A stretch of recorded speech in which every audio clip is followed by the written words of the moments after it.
Hello and welcome to this videocast for subscribers to davidicke.com. Well, this week, of course, has been dominated by two major stories. The shooting in Paris, which is still unfolding, that situation as I record this. And although it's never too early to start asking questions, and many need to be asked, and many more that need to be asked will come to light as the weeks unfold, but it's too early to start making definite conclusions on what it was all about and what the background was all about, except that there are some familiar themes running through it. So while we do more research on all that, people around the world who these days ask questions about these events and don't just take it like a sponge from the mainstream media. I'm going to concentrate this week on the other major story, the one that since uh, the outrage in Paris has been taken off the front pages, which is where it spent many, many days. And that, of course, is this, the story of Prince Andrew and the allegations made that he had, shall we say, relations with an underage a sex slave of a man called Jeffrey Epstein.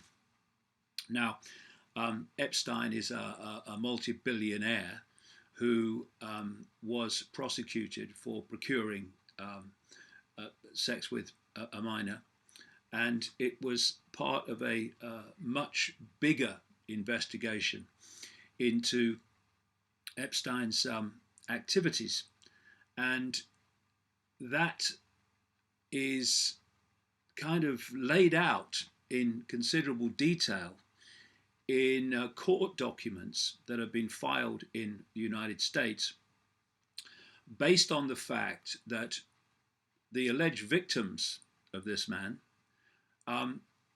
were not allowed to have a say or an opinion or an input into the most extraordinary plea bargain in which Epstein, who was facing investigations into activities and behavior that could do you 20 years or more in jail, I think it was something like 13 months that he served as a result of a plea bargain, which allowed him to plead guilty to one certainly lesser charge compared with the other potential charges that he was facing.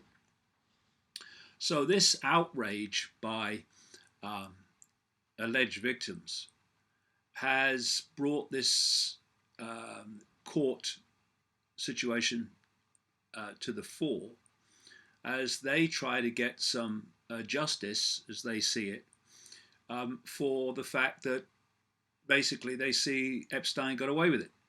And of course, when you are a billionaire with high-powered and well-connected legal teams, then you've got a better chance of getting a deal like that than you have if you're a member of the public. And, obviously, it's an ongoing court situation, which Prince Andrew has been brought into as being named in some of the allegations that are made in these court documents. But while the courts and the legal system are poring over this and it's going through its process, many of the themes that come out of this actually are classic themes relating to research that I've been doing for well in excess of 20 years. In the late 90s, something like nearly 20 years ago, so 17, 20 years ago, get the sun out of that, I published this book, The Biggest Secret, which at the time many people thought, as usual, that I was crazy to suggest and name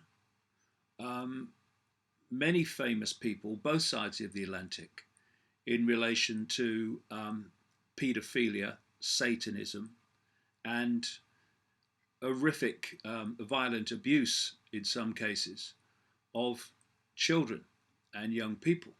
Ike's mad, that's too far-fetched. Well, what you realize when you research these subjects in any depth and for any length of time is that the definition of far-fetched takes a way big expansion once you realize what the rich and famous are doing behind the facade that we see in the mainstream media and the mainstream world. And one of the themes that comes out of this is networks of child traffickers and networks of this, and the documents talk about how people like one of the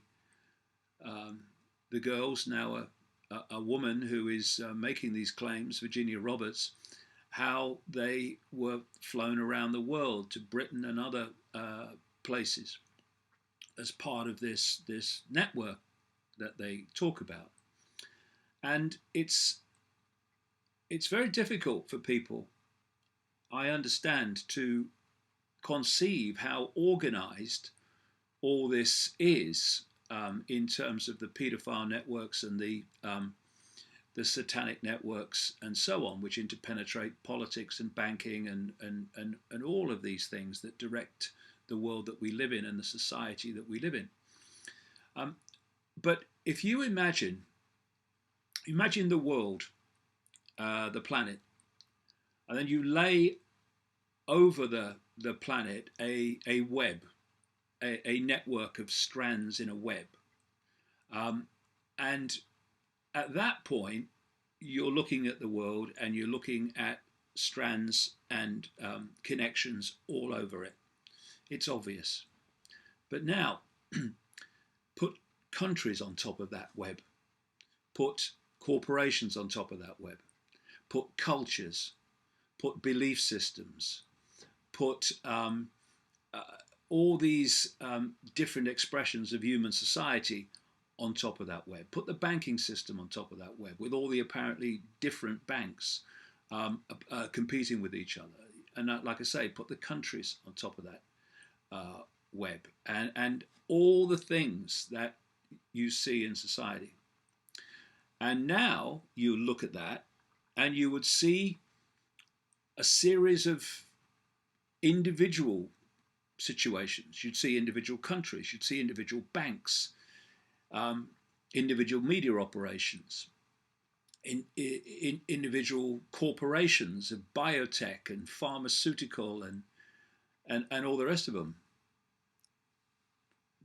But even though everything now looks like diverse and there's all these different unconnected things you're looking at, so how can there be any connection and any coordination? I mean, look at it, it's different, there's lots of different things. Underneath all that is that web, is that network. And you start to realize when you do the research, and it takes a long time and it takes a lot of dedication to pour through this stuff year after year. What you find is this bank and that corporation, that government, they're all expressions of the same web.